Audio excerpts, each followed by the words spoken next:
call our meeting to order tonight. Renata, if you do the roll call, please.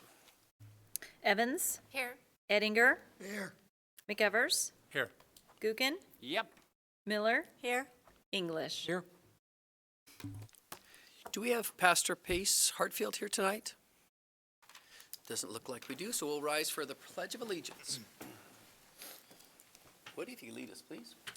I pledge allegiance to the flag of the United States of America and to the republic for which it stands, one nation, under God, indivisible, with liberty and justice for all.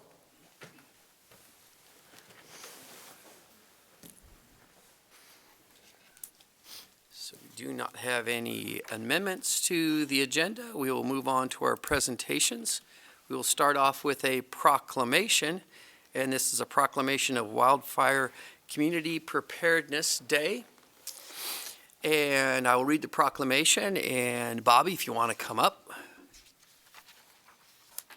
says, whereas on May 4th, 2019, Wildfire Community Preparedness Day, we recognize the residents, communities, and neighborhoods at Fernand Hill and Armstrong Park who engage in wildfire mitigation activities on this day, as they work together with courageous first responders, legislators, teachers, youth, and others to create communities that are more resilient and safer from loss due to wildfires.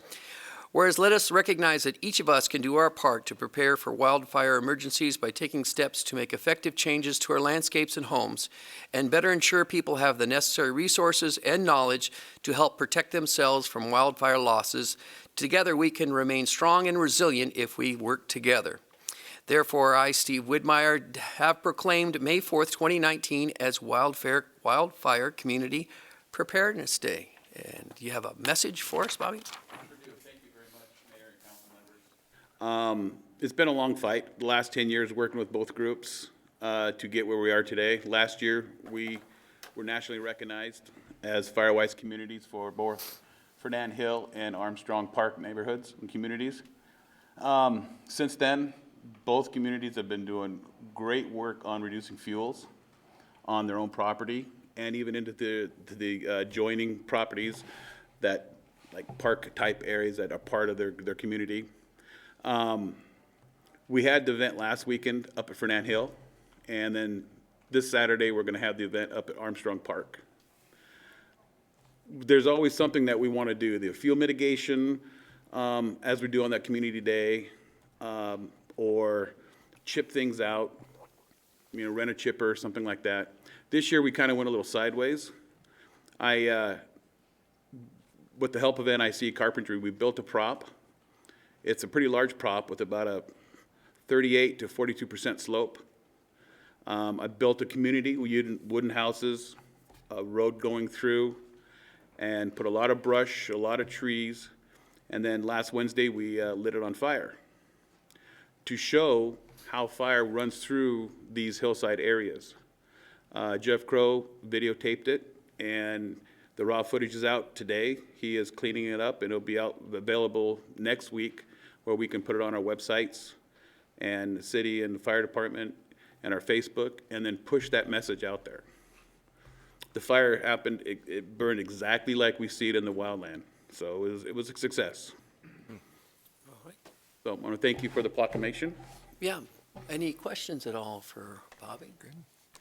All right. Thank you very much. Appreciate it. Thank you. We will move next to Mike Anderson, and Mike's going to talk about the second annual compost giveaway. Hello, Mayor and Council. Thank you for having me here. So over the Easter weekend, we had let me just bring this up, I apologize. Over Easter weekend, we had our second annual compost giveaway, where we take our compost that we create here in the city and offer it up to residents, not to businesses. The idea is to get it out there to people who want to complete their garden. I would like to apologize for having it on Easter weekend. Next year, we will have it probably the weekend after Easter. We learned that lesson this time around. But I wanted to run through some numbers for you.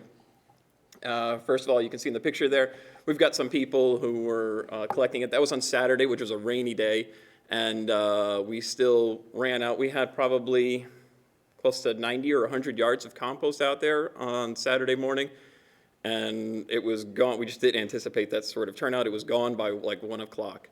We then replenished it later on in the day, but we just had an amazing turnout, handing out over 200 yards of compost, which if you were to put out an inch layer or so on your garden, that would give enough coverage for about 2 acres or so of gardening throughout the city. So a really cool thing that we were able to offer up. We did survey a few people, and of the people that we did survey, about 3/4 of them had heard of compost, had heard of the Coeur Green, but never tried it. So I thought that was really where I'm reaching out. We've got a lot of people in the city who will use the compost. They know it, they love it, they've tried it. But there's several people who just, I don't know if you guys appreciate the ick factor that can be associated with wastewater, biosolids, composting.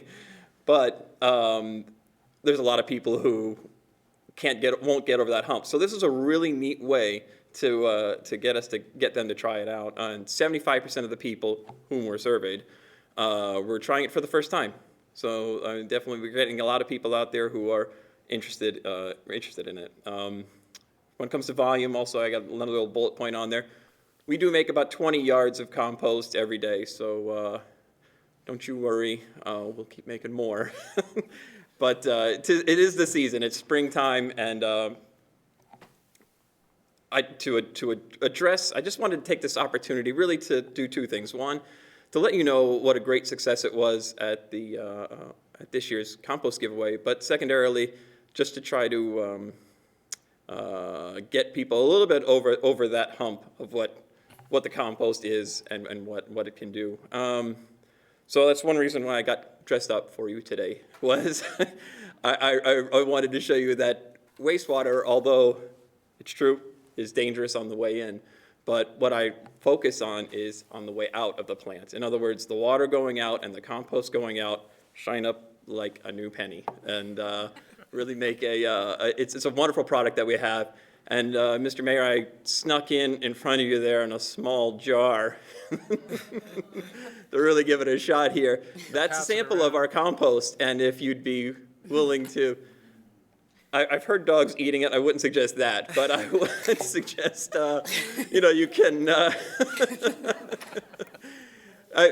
So when you put it down on the ground, obviously you don't want a terrible product that smells horrible or that sort of thing. Your neighbors wouldn't like that. So you can see that, it smells like dirt, smells like wood chips, it smells organic, people will say, and really does a great job for growing. So I just appreciate the opportunity to, the community gives us all we need.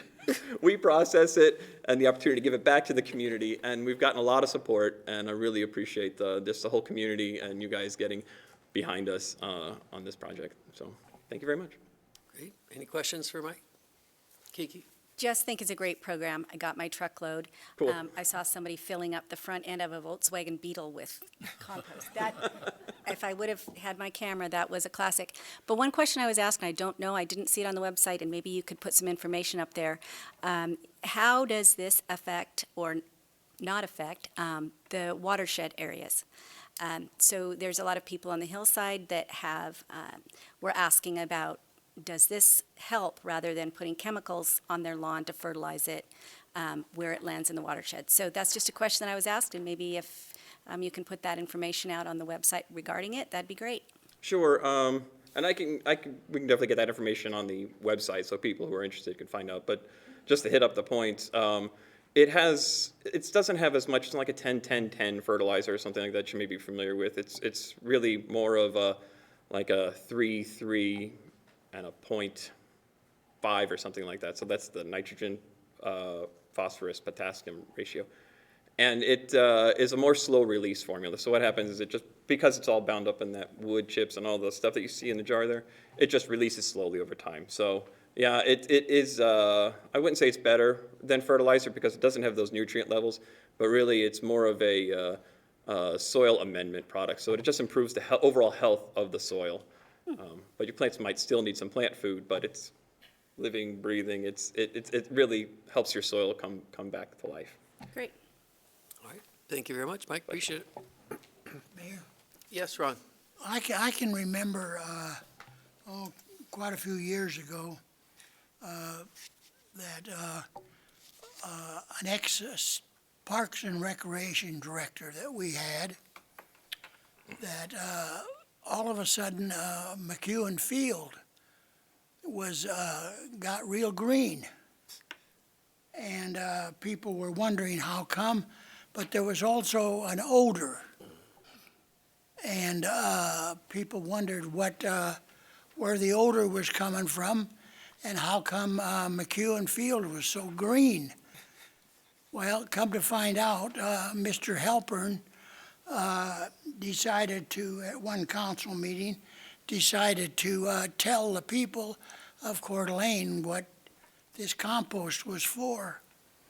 And that's why, because they had spread it all over McEwen, and like I say, it made McEwen green, but it also had an odor downtown, and a lot of people downtown were concerned about the odor, but it went away after a while. That's precisely what we try to avoid too. I mean, certainly it's going to make it green, but yeah, that's just what we're trying to avoid. And I don't know when that occurred. I'd like to I'd like to think we've gotten better at the process control. It's sort of what they call a recipe. We tried all sorts of things, from yard debris to shredded tires, to incorporate in there. What you're looking for is something to kind of it's called a bulking agent, just to make gaps in there so that air can pass through and the biology can kind of do its work and break down all that stuff that's in there. So we've settled now on this wood chip bark that we get in, and it works pretty good. And that's honestly, I think, what gives it most of its odor is the breaking down of those wood chips. So hopefully it wouldn't be such a case right now. But yeah, I have heard that it is a grass-growing machine. And I've got a new house, and my little seeds are about this big right now, so I can't tell if it's a grass-growing machine, but I certainly hope so, because everybody wants that envious yard in the neighborhood, you know? I don't remember exactly what year it was. Maybe Tim Martin or Kenny Gabriel will remember when it was. But it really turned the grass on McEwen really nice and green. Good. Well, Ron, it doesn't smell anymore, so he's improved it. So you could Feel free to take that home. You can put a flower in Take there. that home Good with stuff. you. Share that with Nancy. Put that on your yard. So, Yeah. now that you've got everybody jazzed up, where can they buy this if they miss the free giveaway? That's a great question. So there are 3 suppliers right now. Northland Nursery, Rockhound, and Tumblestone are our 3 suppliers. We have that information on the website on cda.org. If you can navigate to the wastewater page, it'll tell you exactly where it's being sold. We'll put some information in there as well. We're really trying to inform the public more because, like you said, it's getting, it's hitting the newspaper and even the television news and all that other stuff. So people are jazzed about it. It's springtime. So in the I'd next like them to come 30 out and minutes, find it. 30 minutes, it's 2 for 1. All right. Appreciate it, Mike. Thank you. My pleasure. So next up, we have the Museum of North Idaho relocation concept, and we have Julie Gibbs, the president of the Museum of North Idaho Board, and John Mueller from Architects West here tonight. Welcome. Welcome. Thank you, Mayor and Council. We appreciate the opportunity to present the Museum of North Idaho relocation concept this evening. As you may remember, last year, the museum celebrated its 50th anniversary. And 40 years ago this year, we entered into a partnership with the City of Coeur d'Alene at the current facility we have in City Park. We very much appreciate that partnership, and over the years, the museum has continued to grow and improve. We've collected thousands of artifacts. We have a historical photo collection with over 30,000 photos. We've expanded our programs and services for the community with free public programs, educational programs, programs for school children. We publish regional history books. We have over 25 of those. And then we also own and maintain the Fort Sherman Chapel. And our vision going forward into the 51st year is to become a premier regional museum. And as our community grows, we want to continue to expand the services that we offer the community. In the current facility, we're space restricted, and it will be difficult for us to do that. So we recognize that, and we've been evaluating multiple sites for a relocation of the museum. In fact, over the last couple of years, we've completed 2 feasibility studies that involved using the former J.C. White House at 805 East Sherman as part of a new museum facility. In each of those cases, the study showed that it was not a good fit for the museum, so we chose not to pursue the opportunity. However, a few weeks ago, John Mueller came to us with a concept for the property that's south of the City Hall parking lot. And we really liked it. We felt that it really fits our vision to become a premier regional museum. And it incorporates the former J.C. White House, and which will preserve an important representation of Coeur d'Alene's history from the early 1900s. In addition to that, it allows for the addition of modern museum exhibit space. So we do appreciate your consideration of this opportunity and to continue partnering with the museum. And also, I would like to acknowledge the Tubbs Hill Foundation, who has been supportive as we presented this concept, as well as the Lawndair family. They own the former J.C. White House, and they have been very good to work with as we have looked at various options. So with that, I'd like to turn it over to John. Okay, thank you. Mr. Mayor, members of the council, good evening. As we start to talk tonight, just so we all understand the location and the parcels we're talking about, parcel number 1, as you see it here with a cursor, is a parcel that is owned by the city and is accorded to the City Hall Library campus. Lots 2, 3, 4, and 7 through 12 are the lots that are currently in the ownership of Ignite. But at some point that may change as districts get closed. This idea started out with, as a conversation with Bob Singletary about the very thing that Julie talked about, those 2 feasibility studies. And I know there's been a lot of interest in saving the White House. And so in my business, usually things start out with a question, wouldn't it be cool if we could do this or do that? And so I began to think about, well, how, if the building wouldn't work as a museum, could it work as connective tissue? And if you visit large museums around the country, you know that you have an arrival point, you have sales, you have gift shops, you have all the things that you do when you get to a site, and then you disperse out to various pieces of a museum. And so I began to think about the J.C. White House as that kind of possibility, and to look at perhaps this site south of City Hall and at the south end of the parking lot as the potential for location. And so just so we're clear, it's the area inside this red square. And you'll note also that there is an existing home that sits there on the corner that will be influenced in part by this proposed effort. But the idea as it came forward would place the White House centered on the site, the upper lots, with 2 wings accessed. In this view, you can see it a little bit better. This kind of tan or beige shape represents the scaled footprint of the White House. And then as we talked and took this forward and developed this idea that would create the opportunity with its relocation for perhaps the near-term or future addition of 2 brand new wings that could be connected to this structure and would be everything that the museum would need for contemporary museum function. I hate to use the word state-of-the-art because that's overused, but nonetheless, that's what they would have. And the floor plan and footprint and also the contours of the site would allow us to have not only a main floor of about 4,000 feet per wing, but also a basement that could be used for additional exhibits or for storage or for other things. And so the notion would be that this White House relocation would provide the opportunity for 2 access points, one from the park on the north and one from a parking drop-off area to the south, where you would enter an arrival point, gift shop, and all the orientation things. The second floor could be offices, administration, production. I think we still have some things to kind of work through with respect to the museum's program, but then these new wings could be connected in a way that respects the history of the structure, but still allows for optimum public use.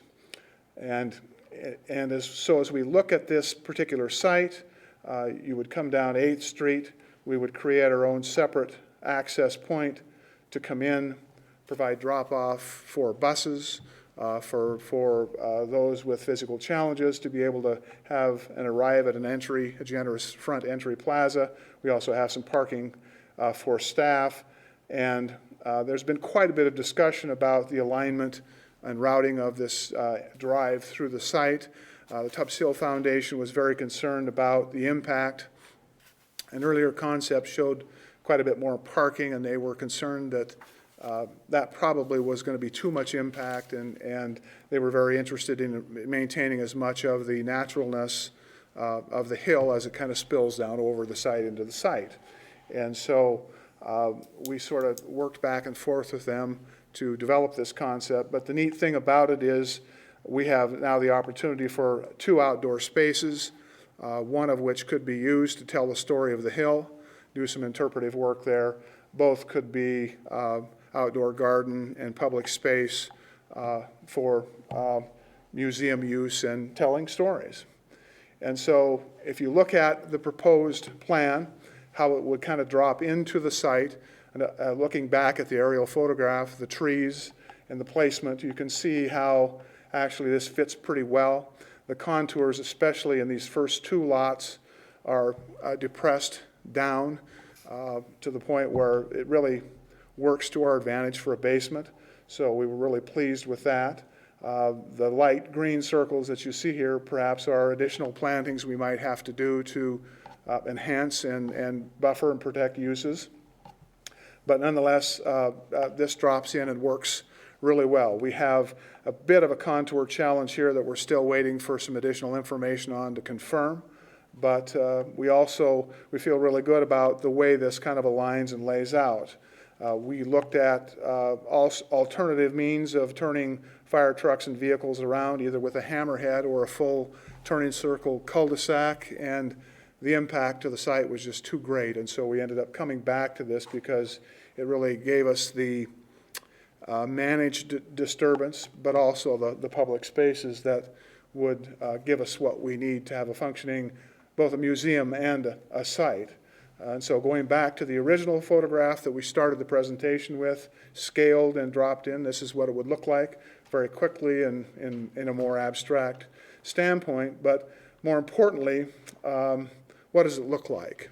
And so we've done some things very quickly with some modeling just to give you an idea. The little site plan down in the lower right-hand corner shows where the view is from. This particular view is from the north looking to the south. And so you would see the current facade of the White House as it faces Sherman today, facing north. And then these masses or blocks of buildings would represent those future wings that could be added as fundraising would allow. They would be about 1.5 stories tall to give the museum the volume that they need for flexibility and to be able to do the things that they might want to do in terms of a variety of exhibits. And so you kind of get an idea of the scale, how this would fit into that site and work. This is a view maybe from the air, perhaps if you're looking from the roof of City Hall down to the south, you kind of get an idea of how this kind of fits into the site. We see the hill kind of spilling down and creating kind of a more natural and native look. The opportunity for both the south and north access points. And then you get a better idea of how these new contemporary wings would lay into the site, but also attached to the house. This view is of the arrival on the south side. again, trying to create this setting for a museum, but also trying to protect neighborhood values and keeping this kind of as pristine as we possibly can. And then again, looking down into the site from the very south off of Pine Avenue. And so as we go forward, we're still doing quite a bit of work, due diligence to kind of test fit this and take it forward. We've worked with Hillary and her group to kind of confirm what the entitlements piece of this looks like, and we've had some very good news on that end. We also have had a rather terrific meeting yesterday on the moving of the building with a house mover and some other folks that would be involved. And I think a route has been confirmed, and in their mind, the feasibility has been confirmed. And so that aspect of it is just as we go forward, trying to understand the owner's own schedule for perhaps seeing a move go forward. Things are starting to line up fairly well for the feasibility and the museum side of the due diligence on this matter. But we really wanted to get to you to kind of show you this idea because it started out with, I think, a discussion with Scott Cranston, who said, let's take it to the board, to the building committee of the board. The building committee endorsed it and took it to the full board. The board endorsed it, and then we sat down and started the conversations with the Tubbs Hill Foundation. And those went really well as we talked about ideas and talked about ways to manage disturbance to the site. I think they've come out with their own endorsement with certain, I think, criteria involved with that endorsement, and certainly we're very pleased with that. And so as we go forward, we're trying to piece together a schedule of milestones. Obviously, we have to deal with your building department and get a project, if this goes forward, permitted and approved, and we have to understand what it's going to take to do that. And so the museum is, and their leaders are busy going about those tasks and trying to get to that point where we take the big step. But it's important for, I think, the city to be a partner in this, just as it is for Ignite. And it also, I think, in developing on this site kind of makes the south anchor of the civic campus, but in so doing, it also kind of helps achieve some other policy goals that we might have along Northwest Boulevard and with the Four Corners initiatives as well. So with that, I would be able to answer questions for you if you have any. And also we have not only Julie, but Dorothy Dahlgren is here, who is the director, executive director of the museum. And Hillary is here as well in the audience, can answer questions. So thank you, John. Just a couple things that I wanted to add is that when Julie and John and I had a discussion on this, and they knew they were going to have to take the plan, and it needed to go to a lot of stops. Obviously, the first stop would be to get the endorsement of the museum board. They went and made that presentation and got the endorsement to take the next step. And then we all knew that we needed to get the endorsement of the Tubbs Hill Foundation. I mean, they're the stewards of the hill. They care for that hill. And so that was the next stop.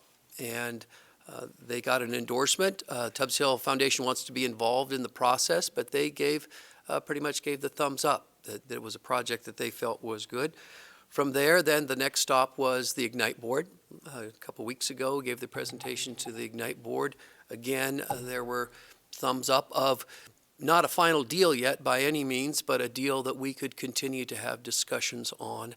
And then now the final stop to get everyone's opinion here is is this something that the city council thinks we should move forward? Again, no final decisions that have made. The museum and Dorothy and John have a lot of work to do on costs and concepts and some other things, and working with Hillary and some other folks. And so that's the stage that we're at now.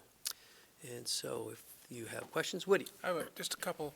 So it looks like the public entrance is off of the city parking lot, and the back door is where everybody gets dropped off and the employees park. Is that a pretty good thing? There are two front doors. There are front doors. Two front doors. Okay. And one is on the north and one is on the south. So that's why it fits so well.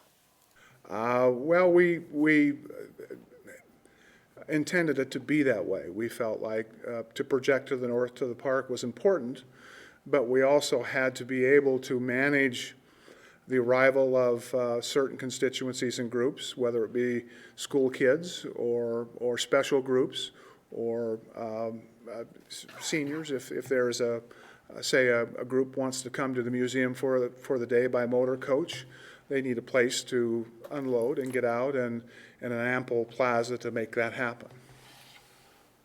Thanks. Dan?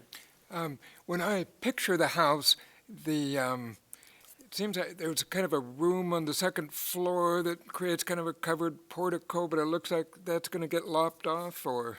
That is a more contemporary piece of the current structure that was added, I think, about 10, 12 years ago. And as it relates to the historicity of the structure, that will not be included in the move because of the nature of it, the ability to support that. The first thing. The second thing is the building, even though it looks square, the footprint looks square, it's actually kind of just off. I think the side that faces Sherman is about 42 feet wide, and then the side that faces 8th Street is about 46 or 47 feet wide.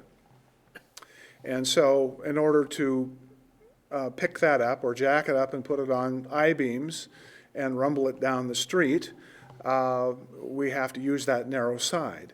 And keeping the porte-cochere attached is not possible. And so there will be some things that we'll have to disassemble to make the move. The ports will come off and then get put back on.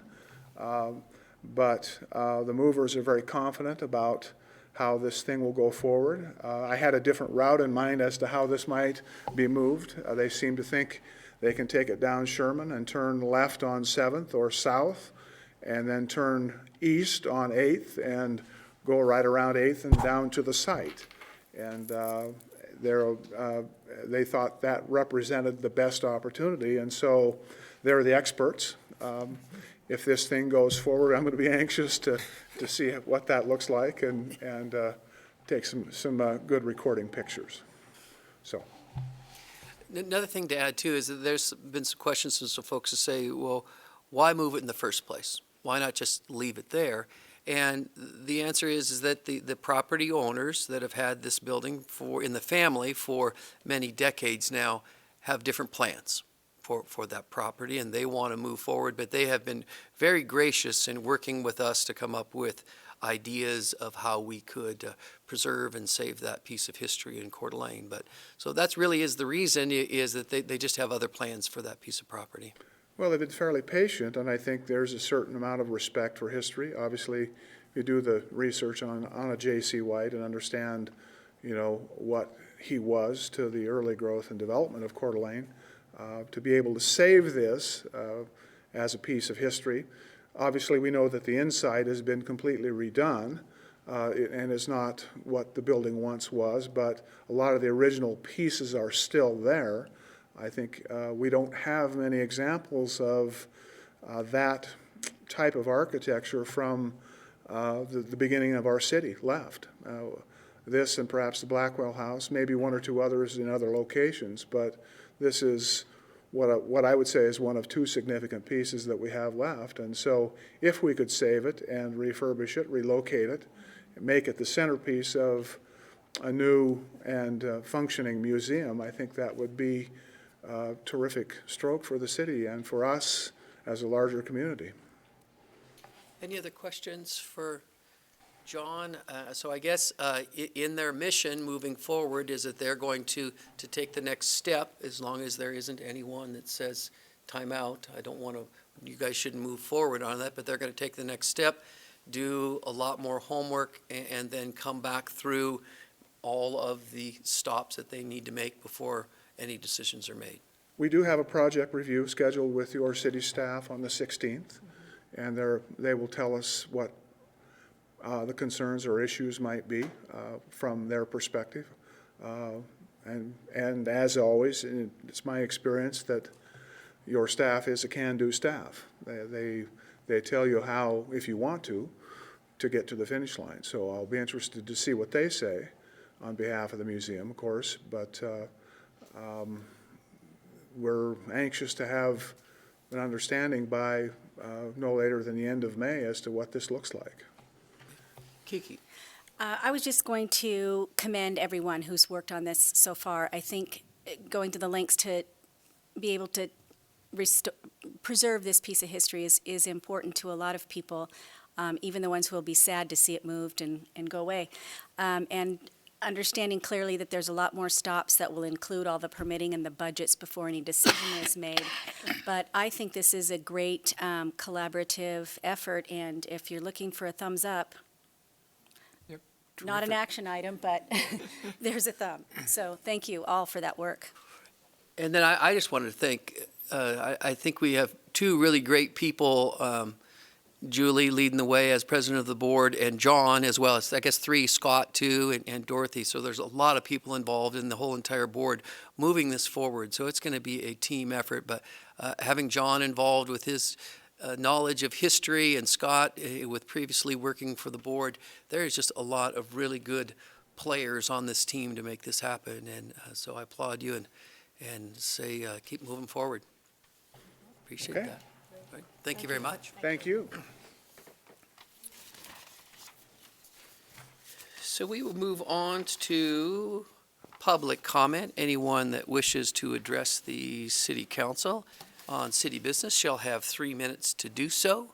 And whoever wants to start off can come on up.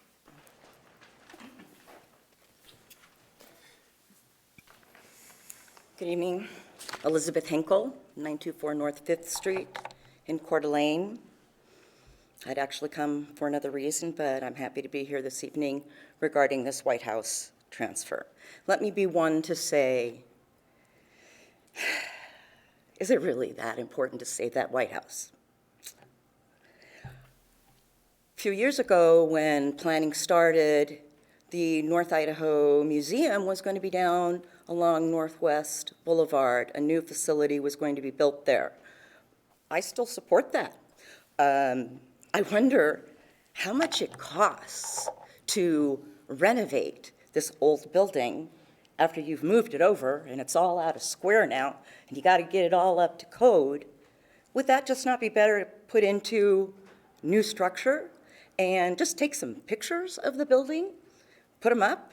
I mean, you know, old history can be housed in a modern building, and I really don't see why any kind of, well, that's my next question. Who's going to pay for that? Because who's paying for it? That building over there is going to be torn down because somebody wants to put a nice condo up or something. That's fine, they can do that.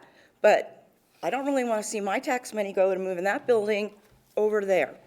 That's my 2 cents on that. I'd rather see a new structure for the museum. I don't see a need to save that building. So Thank you. thank you for your comment. Appreciate that. This deal will be very similar to the Carousel Foundation. Oh, well, can Deal. I make one And- more comment before? and- I'm sure. sorry for interrupting, that's my nature. It seems like so much planning has already happened on this whole project without, I mean, it just came to the attention fairly recently that this opportunity was coming up. And so much work has already been done with the foregone conclusion that it's going to happen. No, it has to go through a lot of approval processes Okay, well, before it gets to that point. I, for So- one, think modern would be good for the museum. Yeah, and there's a great deal of people that want to preserve history in Coeur d'Alene. And so it's just a difference of opinion, and I respect that. But the Carousel Foundation, they paid for the relocation of the Playland Pier Carousel.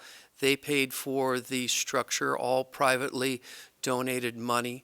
And this project would be very similar. What the city provided for the Carousel Foundation was the land. And that is what the Museum of North Idaho is looking for here too. So there's not any tax dollars are going to be expended there. There are private donations they're going to be spent and raised, and they've got some fundraising to do, and they acknowledge that. The discussions that I've been on a new museum in a different location is that we were talking $6, $7, $8 million. And in this environment, to raise that kind of money is really, really difficult. So this is an opportunity for us to preserve history, for us to have a facility that's considerably less than that it's a figure that the museum feels much, much more comfortable in raising the funds. So hopefully that alleviates some of your concerns about taxpayer money going towards that project. But thank you for your comments. Appreciate that. Mr. Mayor, I'd also like to say that there's a lot of people who've commented over the years about the lack of historical things that we have downtown, and how over time a lot of this stuff has been disappearing, which is why you see such passion regarding Memorial Field. And there were other things that were downtown that, the Human Rights Institute, the building that's in, which is an ugly building, and it's really gross, but it's historic, and we're just running out of a lot of things that we have. Mr. Mueller said there were only 2 left, if I understood you correctly, the Blackwell House and this, which are kind of like old houses that are I don't know if it's 100 years old or older than that, and people have expressed to us that they'd like to keep them. So if we can be a part of that and not spend taxpayer money and somehow preserve what was been here, then I think there's people who are in favor of that, which is why there's not really a sentiment to say tear it down, which I believe is what the owners were originally going to do. I mean, if this doesn't move forward, then the thing will be torn down. So, yeah. Yeah. Okay, thank you. Anyone else wishing to come up for a public comment?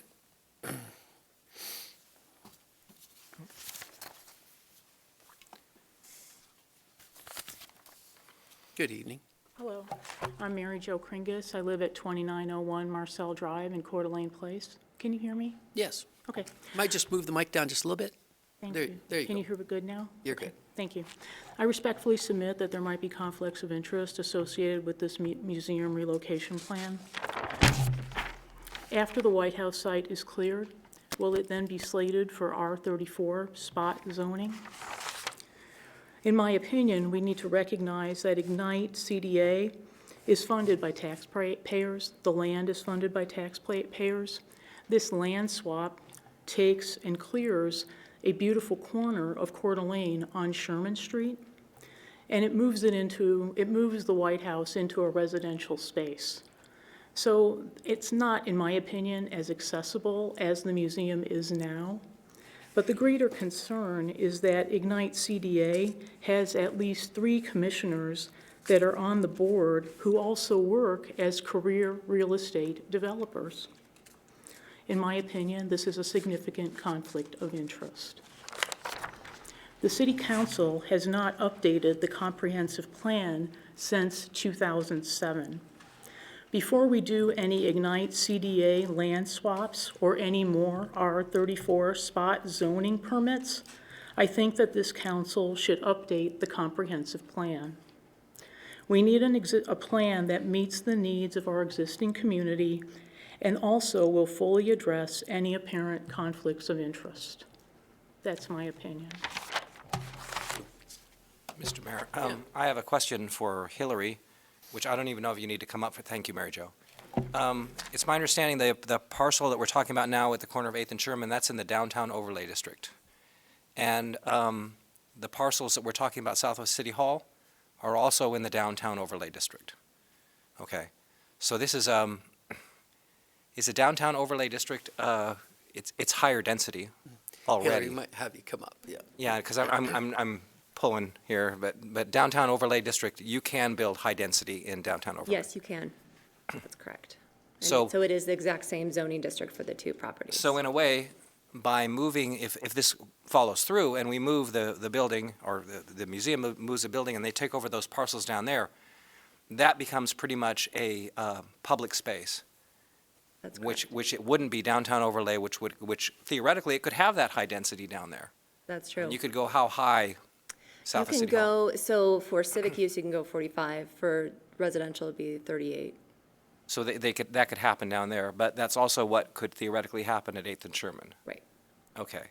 And we don't know what happens, but they have the right to do that, the property owners do. They do. And then the museum is a civic use that's permitted outright. So no special use permits, no zone changes would be required for it to be relocated. Okay, so in one way, we could look at it that right now we have a piece of property that's kind of residential in downtown, We also have a property south of City Hall that's kind of residential by Tubbs Hill. It'll more or less keep that public open flavor south of City Hall, where it could be condos up to 38 feet or 40 or whatever you said. Correct. Okay, thank you. Okay. Thank you. Anyone else wishing to come up for public comment? Come on up.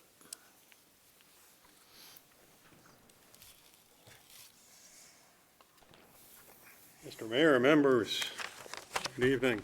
I'm not sure, I'm kind of neutral on this whole thing, but one thing I saw when I was looking at the pictures there was an issue with parking. It looked to me like they were going to use and if I'm wrong, just wave me off here, but the parking area that's currently being used for the city, down in the park, but the city hall and stuff like that, building permits, stuff like that. Isn't that the parking area in the picture that they described and what they put up there? That's what I saw. So I want to know where parking is going to go.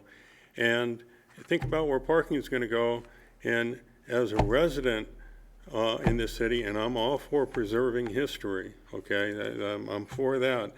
But as a resident in this city, I want to be able to go down there and park without a fee to walk my dog in the dog park. And I don't want to have to fight for a parking space with tourists and things like that. So I would encourage you to, kind of compare it to this last thing that happened where we put a fee on parking at the park. And that impacted everybody in the city. And frankly, I don't think I should have to pay a fee. Double the price for non-residents and give everybody that lives in the city a parking pass, for crying out loud. But anyway, back to point. Where's parking for this structure? That's what I didn't see in this whole thing, is where are they providing parking? Let's look at parking. Thank you. Appreciate that. Also, can I get a name for the record, please? Oh, sir, she wants to, she's a stickler for the rules. She My just, hearing aids didn't pick that's you up, okay. so. She just wants your name to put in the record. This little gal right here. She's just your name. Richard Price. Yeah, okay, thank you. Anyone else wishing to come up for public comment? Just to answer his question, is that's all part of the planning process, and John and Scott, and when they bring their proposal, they'll have all of that in their plan for the parking. Yes, Dan? Well, I would just give the comment back that when I saw this at our Ignite meeting, one, I'm very excited about the project. Actually, I had an older sister that rented that top apartment, and I have fond memories of kind of looking down on Sherman. And I understand, from my understanding, is it's going to be kind of the best of both. We'll have a exterior piece of history, but the museum itself will be new. Hopefully it'll look kind of old on the outside, but it'll be new and all of that on the inside. But I gave my 2 cents at that meeting, and I will give it again now, that we might have to negotiate on that parking where they brought the parking partway down, and it may need to come down more, because I also have a concern like this gentleman that the parking that is up in the lot, is going to get pulled one more direction for uses and impact on that. So again, we might have to balance that, but that's in the long-term process, so. Yeah, thank you, Dan. Anyone else wishing to come up for public comments tonight? Okay, if not, we will move on to the next portion of our meeting, announcements. Any member of the council have an announcement to make? Kiki? Just 2 quick things. One is I had the honor of being the MC at the Safe Passages Annual Violence Prevention Breakfast this last week, and I wanted to thank Chief White and Wes Summerton from our Prosecuting Attorney's Office for being there with me and pledging to try to stop sexual and domestic violence to the best of our abilities here. They did a great job, and I really appreciated them being there to do that. The second is our librarian gave a presentation to the school board last night and got some very positive nods on the new plan for the Prairie Elementary School that includes an outside access public library in it. So that's not voted on yet, a lot of steps still to go, but they were very excited about that. And one thing I just wanted to share with council is that the city of Hilliard, Post Falls, and 2 other towns, forgot their name in Washington, are all looking at this concept of putting libraries in their schools to make services accessible to the elderly folks who don't want to drive that far, and to youngsters after school and in the summer. And so I'm very proud of our library and the work they've done. So copying that is the highest form of flattery, and that's where we're at with that. So thank you. Great, thank you. Any other member of the council have any announcements? I have a couple of pieces of business. I would like to appoint Mary Lee Ryba and Margaret Behrman to the Arts Commission and Joshua Gore to the Design Review Commission. So moved. Second. Motion and a second. Any further discussion? All those in favor? Aye. Any opposed? Motion carried. Woody, what do you think of the consent calendar? I think it's time to move to approve this consent calendar as presented, including Resolution 19013. Second. Motion and a second to approve the consent calendar. Any further discussion? Roll call, please, Renata. Oops, sorry.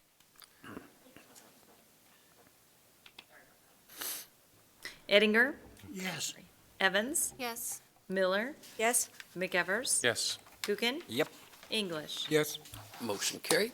Our final item tonight is other business, resolution number 19-014, declaration of intent to exchange property with Society of St. Vincent de Paul and setting a June 4th public hearing for the consideration of an exchange of certain parcels of real property known as 102 and 106 East Homestead Avenue and 1516 and 1620 East Sherman in Coeur d'Alene. Mike? Good evening. This is an opportunity that has come forward. And fortunately, I have somebody behind me who has a lot more knowledge about some of the great ideas of why we're doing this. Hillary is behind me, ready to come up and explain some of this. But basically, from a legal point of view, council needs to declare the intent to exchange some of city property located at 102 and 106 East Homestead in Coeur d'Alene for property on East Sherman, 2 motel properties.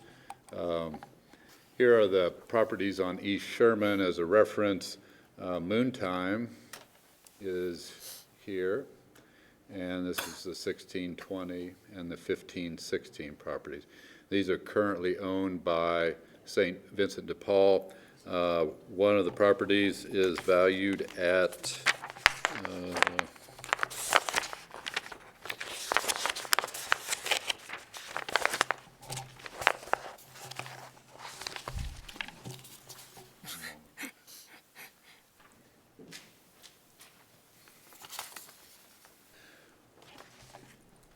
the Sandman property is valued at $425,000 and the Star property at $375,000.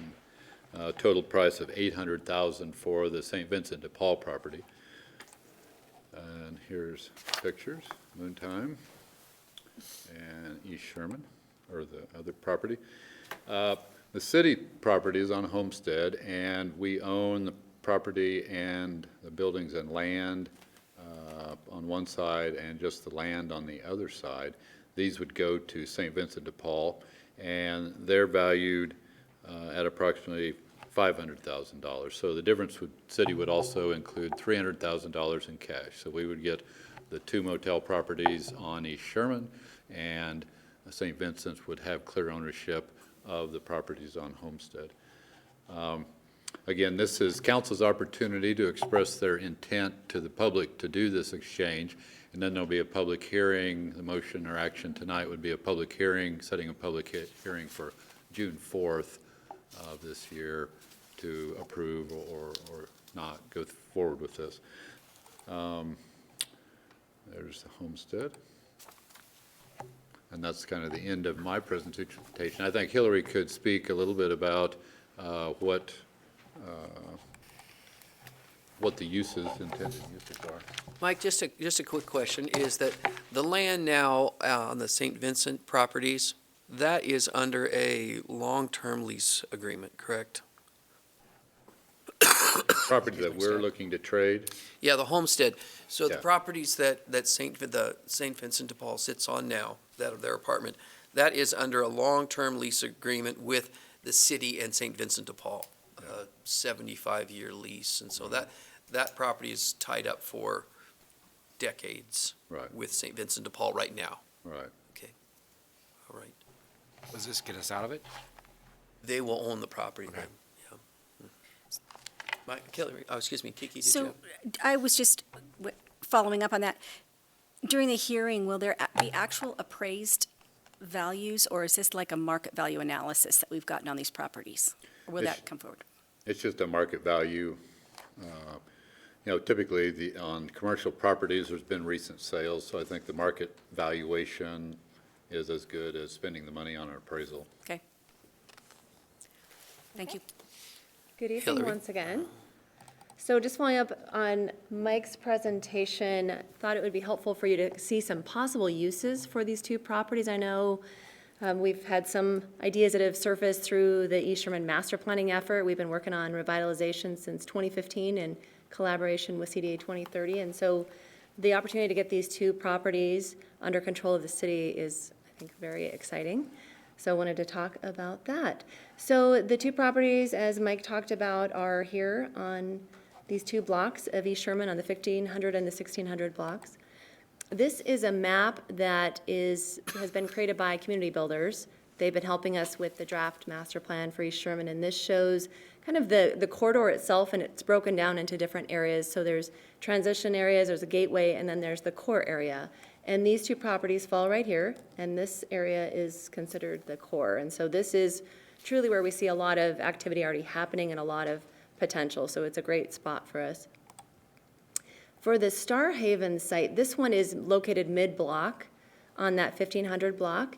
And so some ideas that staff has talked about would be maybe a food court or a food park. So there's more of a kind of a green space with food trucks and vendor spaces. We could have restrooms and some parking that could create some revenue for the city to have some leases. And this in particular, if we look at potentially salvaging the office building to create the space for the ADA restrooms and one of the vendor spaces and then demolishing the rest. I'll show you some images on the next slide of how that might lay out. There's also possibilities that we could do something where we leverage the property and do an RFP for development. So if we were to look at creating more affordable housing opportunities on East Sherman, there's also opportunities to do something for like maybe a year-round farmer's market, so an indoor farmer's market that could be indoor-outdoor, or some kind of co-op food market, because we've also heard that that's a need and a desire for the area, or even some little pop-up shops. That's something where if little businesses that are starting, you can have kind of more temporary spaces. So those are just some ideas for that site. Of course, this still needs to be evaluated for the highest and best uses, so these are the little notes on the bottom, further evaluation, but just wanted you to know there's not just one use for these properties. There's a lot of possibilities. So it kind of, to me, sounds like we don't really have any plans. I mean, these are just things that could happen, but yet, is there anywhere in any city plan that cites a specific desire or need for the city to own property on East Sherman? There is, and that'll be one of the last slides that'll show you Okay. some of the action items from the draft plan. So here are some images showing those concepts that I just showed you. So here is one possible layout for this site. So this is Sherman on the north side. And so keeping that office building, as I mentioned, and retrofitting that to be able to meet the ADA restrooms and one of the vendor spaces, maybe that's beer, wine, vendor or something, and then you have up to 4 food trucks here with some green space, and then parking at the rear off of the alley. So here's some just kind of images of some activated food courts or food parks. Here is a concept from the draft master plan that community builders drew up, and this shows a hybrid, so a marketplace with housing on top, so that could either be separated out, or that's just one idea to show that you could actually do something where it's combined. And then here's an image just showing an indoor year-round farmer's market, and then to the right is images of some pop-up shops. I don't know if you've seen those before, but it's kind of like farmer's market stores, but then you're taking it the next step, so it's more semi-permanent. So for the Sandman, this one presents a unique opportunity because it's a corner lot. So it's right on 17th and Sherman. And so some of the ideas that have come up would be a public parking lot, and that could include potentially a stormwater demonstration project. There's funds for things like that. We also have talked about a need for a visitor kiosk for East Sherman. It's kind of the eastern gateway to the city, or possibly a public restroom with that. Pocket Park would be another exciting opportunity for East Sherman, something that is more activated than the private Pocket Park that's down near the 1210 Tavern. And so a lot of fun ideas within a pocket park where we could pursue grant funding or partnerships with that as well. There are ideas of like a workout park, and I'll show you images of that. Doing some artistic elements, maybe partnering with Gizmo and the Arts Commission, can do a mural wall where you open it up so the public can go down there and just be creative on a wall, or having movies projected onto a wall. Also interactive artwork pieces, or similar to in Boise, they have the little bicycles that you ride and they make music, so things like that. There's images I'll show you where you can do a similar thing where you use your hands or your feet and it creates light, so kind of creating electricity. Having some big games. Seattle has some of these where it's downtown and kind of the area where their mall is, where there's large chess games, there's ping pong, things happening like that, which are really exciting and fun for people. And also could be an opportunity for just farmers market with the ability to have 17th Street designed to be more of a festival street that you could temporarily block off for events like the Parking It on Sherman. So again, highest and best uses need to be further evaluated, but I think all of these are very viable and are uses that we've heard would be desirable for East Sherman. So here's some images of these. So the parking lot, I didn't create an image of this. That's kind of just a basic. We can do a kind of a layout with either the access off of Sherman and or the alley. And that's one opportunity. The pocket park, I think, presents maybe some better opportunities, especially if we're looking at creating more diagonal parking on Sherman and on the side streets. So that seems like that might actually be a better place for us to put some effort and look for partners for East Sherman. Here's an example of that workout park. So you can get some equipment where people can actually go there and do activities. Here's some where it's swings, so people, adults and kids, can be swinging. Here's one where I had mentioned where you're using your hands to create the light show. The Festival Street is an image that was drawn up by community builders for the draft master plan, image of a mural art. And then here's an example of a pocket park where it's just low cost, but you can do some different things where you've been using rocks so that it's more interactive play spaces for people. So the draft master plan does have some action items to answer your question, Councilmember Gookin.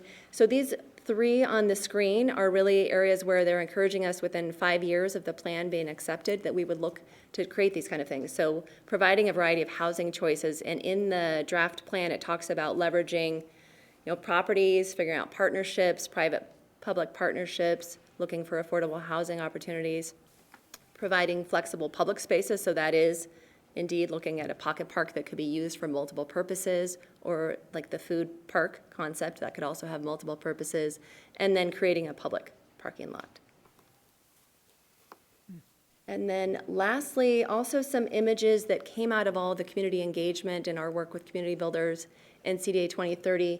These images on the screen are part of the vision statement, so there are more than this, but all of the ones here are really supportive of these ideas that are being presented to you tonight in acquiring these properties. So really supporting an active and healthy lifestyle, having a positive and lasting impression for the community, for people visiting East Sherman and that live there, having a marketplace for kind of creative people to have their own little businesses, mix of housing choices, a place that's safe for families, and a place that's safe for families, and then also for more active, kind of healthy lifestyles, and then community gathering places. So hopefully that is helpful. I'd be happy to answer any questions. Thank you, Hillary. Questions for her? Woody? I love all these la-di-da stuff. You have all these cute pictures and these little businesses and these trucks, and I get it. I can't quite see it. I see it in Seattle and Portland, and those places are just wonderful places to go and stay. My question, when we approach this from our standpoint, is this the best way to use our tax dollars? Buying something, I guess a parking lot I could kind of understand. The rest of it I just am having a hard time grasping. Not that I don't like the efforts and all the things you guys do. You guys think of all this cool stuff. I might just be getting too old for this, but I'm trying to understand what are we to accomplish buying some dirt next to make it easier for the businesses not to have to provide parking for their business. So, are you following kind of where I'm going? I don't want to go Yes. down too deep. No Okay. problem. I'll answer this, and I'm sure the mayor and Troy may want to weigh in as well. But so this is really just a unique opportunity that we have with St. Vincent's because we have the property on Homestead. So versus us just going out and purchasing property. We have this ability to do a trade, and yes, we're going to be contributing some funds to make that work, but we're acquiring both properties. If we aren't to take this step, it's possible that the uses will continue. And so these have both been operating as transitional housing facilities for a number of years, and that's a fine and great use, but we have a high percentage of that use on East Sherman. And so this is an opportunity to take the next step for redevelopment efforts. And so these are some ideas where we can either control the property and hold on to it and either lease it or improve it, or potentially on one of the sites, we might want to leverage it for a redevelopment opportunity with a private partner. And so I think this really kind of sets the stage for redevelopment and shows that we do have some skin in the game as a city. We're supporting all the people that are wanting to invest in the East Sherman area. I got it. So I guess I would just weigh in too, is that we have all acknowledged that East Sherman is an area that we want to invest in, and to make it a better area with, there's some revitalization. There's been a lot of the business owners down there that would like the revitalization. This is an opportunity for the city to get more involved. I mean, we could do nothing, but we see what the inactivity of doing nothing for all these years has accomplished. It's not much, right? There has been a huge push for an urban renewal district down there. I'll be honest with you, I would rather it develop in a different manner other than an urban renewal district. But I think this is a way for, if we invest some money into East Sherman, that you can get some new buildings, you can get some new investment in old buildings to make old buildings nicer.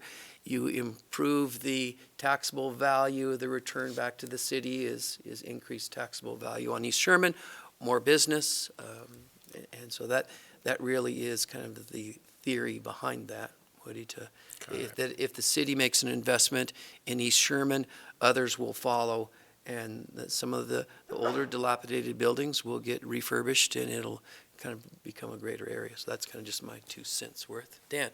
Thank you, Mr. Mayor. I thought on the East Sherman thing, I mean, we had the plan you showed, and I appreciate that, but I thought we were going to do a more detailed master plan. We have one. We're going to be bringing it forward to you Have soon. one. So Is this in there? Yes. So those are Suddenly. some images from the current working version that we're It just kind of seems to me, finish. because in the last few strategic planning sessions that council has had, this was not brought up. It seems kind of hasty. It seems that we are looking for a solution to someone else's problem and trying to fit ourselves into that solution. I have not, I mean, I know you've been working on East Sherman for a long time, and I won't go there, but I think the city has listed priorities that we have for projects and things that we plan on doing, and it just seems to me this just pops up. And so we have a presentation that shows a lot of cool things that could happen there, a lot of brainstorming going on, but it's hasty. It's not part of a bigger picture. It's not transparent. It's not, we've been working on this. I mean, I compare this to the Atlas thing, where we were talking about access to the water and long-term planning regarding what's going to happen here and what can we do. And this just all of a sudden pops up, and we're going to be doing this and this, and we need to swap this and this. And Mike, where's the $300,000 coming from?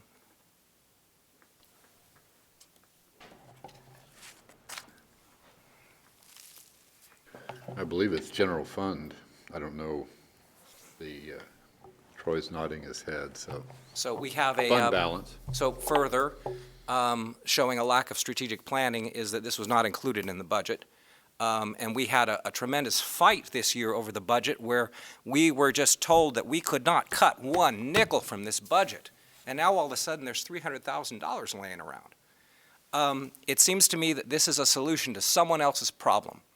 And if we want to do something on East Sherman, let's unveil that master plan, let's daylight it, and let's discuss it up here, and then let's see if this fits into it. But to bring it forward as a cart before the horse, I'm very uncomfortable spending $300,000 we were told wasn't available 6 months ago. I'm opposed. I'm opposed. And I don't even want to wait to hear more information. If we're going to do good planning in this city, let's do it transparently, and let's do it with time and care. Thank you. So Dan, I get confused because the word transparent is thrown out a lot, right? And so, do you have any more detail on what was transparent? We've been talking about East Sherman and revitalizing East Sherman for a long, long time. And was it in the budget? No, wasn't in the budget. This opportunity didn't come up. Now, we could choose to do nothing, right? That's an option. We could choose to do nothing. We did. But When did we so choose wait a to minute. do something? I let you talk, so I'm talking now, right? So this opportunity came up. It's an opportunity with St. Vincent de Paul. We happen to have a 7-unit that was purchased years and years ago, right next to a however many unit that they own. This completes their housing project there, allows the city to do something down there in East Sherman, which we've all talked about. We've talked about East Sherman ever since I've been involved in city government, that we wanted to do something and that we wanted to spur development. Again, people have talked about an urban renewal district. I'm not a fan of an urban renewal district down there. But I think an investment that shows that the city is concerned, I can't tell you how many people have said to me, when are you going to invest something in East Sherman? You spent all the money downtown. When are you going to invest in East Sherman? Time and time and time again. This is an opportunity that arose, and you can't always plan for things in your budget. You know, in your household budget, you can't always plan. Some things come up, opportunities or other things that aren't in the budget. This happens to be one. It's an opportunity. Council can say, yes, we'd like to do that, or no, they don't. Simple as that. I agree. I just think we have a favorite nonprofit here. I recall Fire Station 4 coming in, and there was a deal again with St. Vinny's regarding land, and I was uncomfortable with that as well. It just seems like we're trying to shoehorn ourselves in to solve someone else's problem. So who is someone else's problem? St. Vinny's. No. I don't understand. I mean, I support St. Vinny's. I don't have a problem with that, but it seems like there's something that maybe they want to get rid of these 2 properties on Sherman, and that's fine. They can go ahead and do it, and maybe they offered it to us, and this is what's happening. But I don't have the information, so I don't know the answer to that question. And what question is that? What's going on? How did this come up? It came up because those 2 properties were for sale. We had an opportunity to do a transaction that would help East Sherman. Talks began with them. So they were interested. We brought it forward. It's in front of you They now. didn't put it on the market, and it's. No, it's been on the market. Well, it has been on the market. They've had offers for it. To be honest with you, it's been on the market for a long time. A lot of people have looked at it. So the free market said the prices are too high. They could probably get more money. They probably could. So we're going to overpay for property. No, they could get more money if they wanted to just sell it. If this deal didn't go through, they could probably sell it and get more money. And I would feel more comfortable moving forward if we had a master plan or some discussion that took place in the past that talked about doing exactly this. I don't know how in the planning stages you can say exactly, that we're going to exactly do this. I struggle with that, Dan, because, you don't know until you get into a deal whether something is going to be of fruition or not, because you don't know what would become available when property comes available. This has been on the market for several months now. But we didn't know this at budget time. Dan, I have a question. I just need you to refresh my memory. Were you part of the East Sherman committee that we served on? I remember you being there. That was a while ago. I'm confused about the timeline, because you're aware that we've been working on moving towards this master planning effort, because we sat at Moontime once at that front window and had that committee meeting. So you've actually participated in some of the committee meetings. Okay. So you did know that it was a priority to the city. But there was nothing specific. It was just, we need to do something on East Sherman. We hired the consultant. I read the report. It talked about all the things that Hillary mentioned. Right. It's just that when the government's going to go ahead and do something, let's put it in a list somewhere so people can say, okay, as opposed to just popping up and saying, hey, you know what? They've been trying to sell these hotels. No one's purchased the hotels. Let's go ahead and buy the hotels. And here's a bunch of stuff we could do because we don't have a plan that says what we are going to do. Kiki? I just have 3 things. One is, I would like to hear what the public has to say about all of this, and that's, I think, what we're talking about is setting a making an intent to exchange the property and then setting a date for a public hearing right now. So I'd like to hear what the public has to say if we decide to set that date. Two, I had mentioned the appraisal because I'd like to see this be closer, I've said before, to a trade. I think St. Vincent's going to get property that they own that's going to increase in value, and whether that's possible or not, I don't know. That's my 2 cents worth, but I'd like to see the properties be an even trade. I think that this is a wise move for the city to take advantage of open space that could become a parking lot, regardless of what other fluff and frills and pocket parky idea things. I think the public will dictate what's going to happen there. But for the city to own some space that can encourage private business by providing parking for the public at a bare minimum, I think is an important move and an opportunity that we haven't had before, and I don't know how we'll get it at this price again on East Sherman. So with that, I'd like to make a motion that we approve resolution number 19-014. Second. Motion and a second. Further discussion? Yeah. Just some feedback, a couple of things. Pretty much all of my time I've been involved in nonprofits and politics and elected things, and I'm all for the planning process and budgeting, but a budget is also, it's a tool and a guide, and the plans are, but I would hate to think that we would be so locked into not anticipating some future event or opportunity that we're going to cut off any chance to be creative. I think that, yeah, something comes up, you've got to evaluate. Frankly, maybe you've got to take a risk, and that's part of what I think we're here for the leadership. Some of the, East Sherman has been a problem for a while. I don't remember the exact history of this, but I know that St. Vincent had programs down there, and then I guess they don't have it now, and I don't, know the history of the funding, but there is some chance that it could have still been going with those programs, and that was a concern. I think this is a unique opportunity that we ought to take advantage of. I think when I look at this, I see, why should we be involved? Well, I think we have, one of our roles is to be a catalyst for economic development. And I think that, compared to what's there now to the things that we're potentially could do, I think that could really spur some good things on. Also, I guess just to my other Dan here, I can remember numerous occasions when you've been on record of saying, we've got too much fund balance. Why don't we, so in terms of spending some of the fund balance down for an opportunity like this, I think it makes great sense. So I will support the motion, and like Kiki, I'll be glad to hear what the public thinks. So, Any other discussion? Roll call, please, Renata. Evans? Yes. Miller? Yes? McEvers? Yes. Gookin? No. English? yes. Eddinger? Okay, motion carried. Woody, you got the final step here?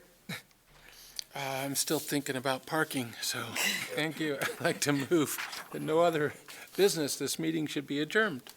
Second. Motion and a second to adjourn. All those in favor? Aye. We are adjourned. Thank you, everyone.